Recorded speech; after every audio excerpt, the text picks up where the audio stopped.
IPL 2025 champions royal Challengers Bengaluru. So stars అన్ని ఎలైనాయి ఆర్సీబీని గెలిపించినట్టయితే ఉంది ఈ సీజన్. సో ఫైనల్లీ 18 సీజన్స్ తర్వాత అయితే ఆర్సీబీ కప్పు కొట్టింది. So Virat Kohli Jersey number కూడా 18. ఫైనల్ జరిగిన డేట్ చూసుకుంటే మాత్రం 3/6/2025.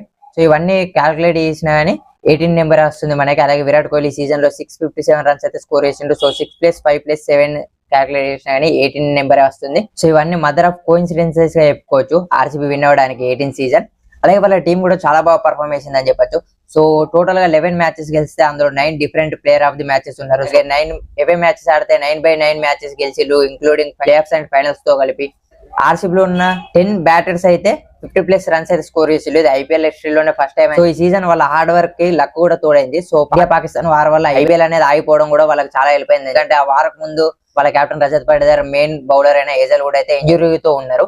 ఫిల్సాల్ట్ కూడా ఫీవర్ తో ఉన్నారు. సో వాళ్ళందరూ కూడా రికవర్ అయిపోయారు ఈ గ్యాప్ లో. అండ్ ఐపీఎల్ లేట్ అవడంతో ఇతర టీమ్స్ మెయిన్ ఓవర్సీస్ ప్లేయర్స్ అయితే అందరు బ్యాక్ వెళ్ళిపోయారు. కానీ ఆర్సీబీకి మాత్రం వాళ్ళ మెయిన్ ఓవర్సీస్ ప్లేయర్స్ అందరూ కూడా అవైలబుల్ ఉండడం జరిగింది. సో ఆర్సీబీ విజయాన్ని అయితే పూర్తిగా ఎంజాయ్ చేసి వీడియో వేయడానికి చాలా టైం పట్టిందని చెప్పొచ్చు. యాజ్ ఆర్సీబీ ఫ్యాన్ గా చాలా సంతోషంగా అవుతుంది.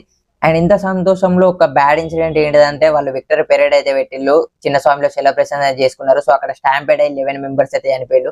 ఫ్యాన్స్ అనే వాళ్ళు ఇంట్లో ఉండి సెలబ్రేషన్ చేసుకుంటే బాగుంటది. మరి స్టేడియంకి వెళ్ళి సెలబ్రేషన్ చేసుకోవడం అవసరం లేదనుకో. సో మ్యాచ్లు చూడడానికి స్టేడియం వెళ్ళడం వేరు, సెలబ్రేషన్ చేసుకోవడానికి స్టేడియం వెళ్ళడం వేరు.